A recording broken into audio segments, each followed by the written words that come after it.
I certainly think that there is a global swing to the right, you might say, to the cultural right, the national right, the xenophobic right.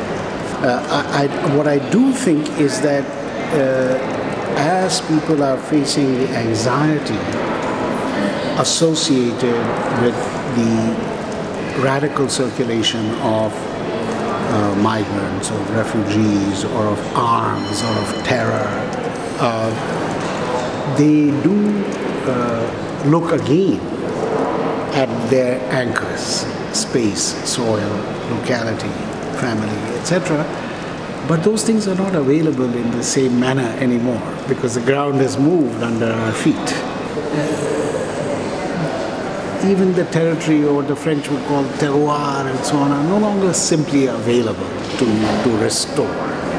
They have to be revised and revitalized and reviewed.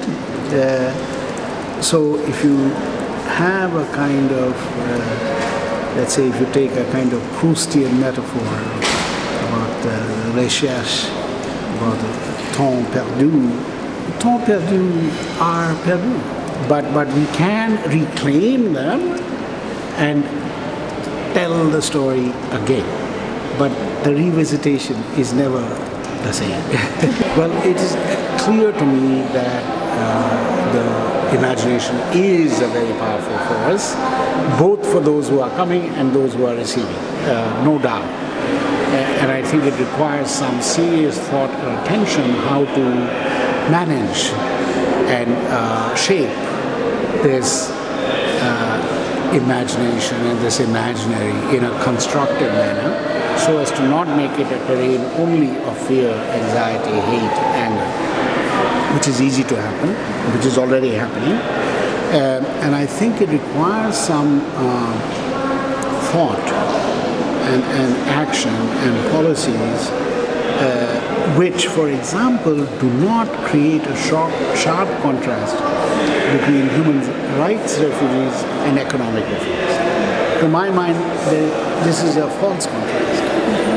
Everybody wants to improve their lives. And improvement means more safety, more security, but also a better future for yourself, for your children.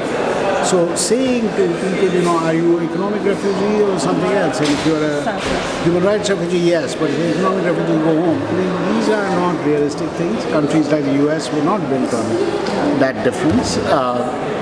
Indeed, Europe itself for centuries has been a land of movement, internal movement and external movement.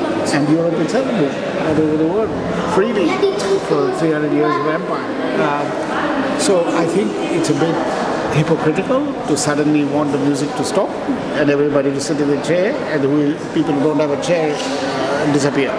This is not going to happen. So I think we do need to recognize that the imagination, hope, aspiration are everybody's right, and not only the right of a few.